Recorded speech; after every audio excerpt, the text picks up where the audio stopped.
warahmatullahi wabarakatuh. Saya Nurul Afni Ernelia. Tujuan pembuatan video ini yaitu untuk pengumpulan ujian tengah semester Kapital Selekta Pendidikan mengenai problematika pemerataan pendidikan. Baiklah, langsung saja kita masuk ke pembahasan pertama. Menurut KBBI, kata pemerataan berasal dari kata yang pertama yaitu meliputi seluruh bagian, kemudian tersebar ke seluruh penjuru, dan yang ketiga sama-sama memperoleh jumlah yang sama.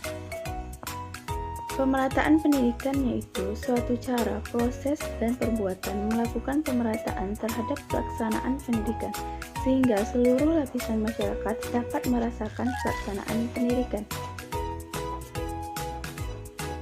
Apa itu masalah pemerataan pendidikan? Masalah pemerataan pendidikan yaitu persoalan bagaimana sistem pendidikan dapat menyediakan kesempatan yang seluas-luasnya kepada seluruh warga negara untuk memperoleh pendidikan, sehingga pendidikan itu menjadi wahana bagi pembangunan SDM untuk menunjang pembangunan. Masalah ini timbul apabila banyak warga negara tidak dapat ditampung karena kurangnya fasilitas. Penyebab mewujudkan kegagalan pendidikan merata di Indonesia yaitu pertama, masih minimnya perhatian pemerintah untuk pelosok daerah. Yang kedua, kesalahan dalam penilaian kualitas SDM. Yang ketiga, kurangnya sinkronisasi hubungan antara pemerintah dengan daerah. Yang keempat, masih minimnya pemerintah dalam memfasilitasi pendidikan di daerah. Upaya yang dilakukan untuk peningkatan mutu pendidikan yaitu yang pertama, mengupayakan perluasan dan pemerataan kesempatan memperoleh pendidikan yang bermutu tinggi bagi seluruh Republik Indonesia. Yang kedua, melakukan pembaharuan sistem pendidikan termasuk kurikulum. Yang ketiga, memberdayakan lembaga pendidikan baik sekolah maupun luar sekolah.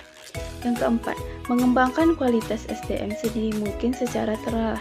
Yang kelima, meningkatkan penguasaan dan pengembangan dan pemanfaatan ilmu pengetahuan dan teknologi.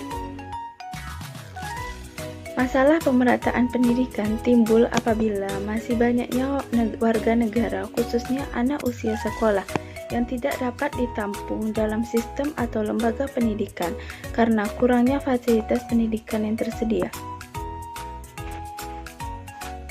Mengenai pemerataan pendidikan dalam Undang-Undang Nomor 4 Tahun 1950 sebagai dasar-dasar pendidikan dan pengajaran di sekolah pada bab 11 pasal 17 mengenai tiap-tiap warga negara RI mempunyai hak yang sama diterima menjadi murid suatu sekolah jika syarat-syarat yang ditetapkan untuk pendidikan dan pengajaran pada sekolah itu dipenuhi.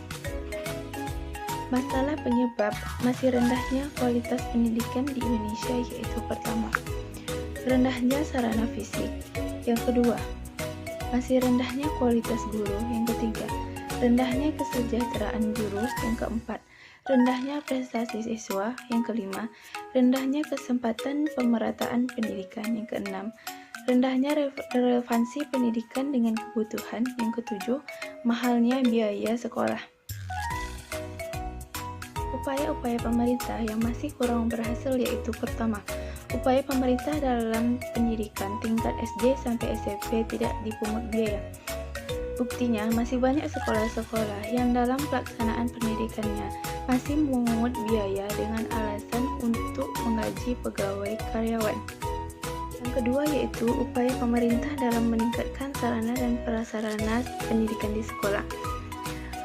Masih banyaknya sarana dan prasarana di sekolah yang kualitasnya masih rendah dan jumlahnya yang masih sedikit. Contohnya seperti komputer-komputer di sekolah yang sudah rusak. Yang kedua, alat-alat dan bahan laboratorium yang masih kurang jumlahnya.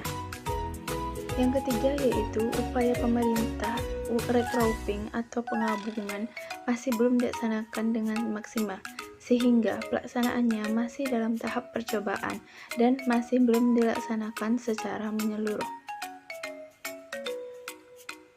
Kemudian yaitu program beasiswa dalam pemerintah masih banyak yang tidak tepat sasaran, sehingga masih banyaknya saudara-saudara yang miskin dan berprestasi tidak dapat melanjutkan pendidikannya. Solusi dari permasalahan-permasalahan yaitu pertama secara konvensional, yaitu membangun gedung sekolah seperti sekolah impres atau ruangan belajar. Yang kedua yaitu menggunakan gedung sekolah untuk double shift atau pergantian siang dan sore. Yang kedua yaitu dengan cara inovasi. Pertama yaitu pembangunan gedung sekolah secara merata. Dua, pembagian buku-buku pelajaran secara gratis. Ketiga, pemenuhan kebutuhan guru di pelosok daerah.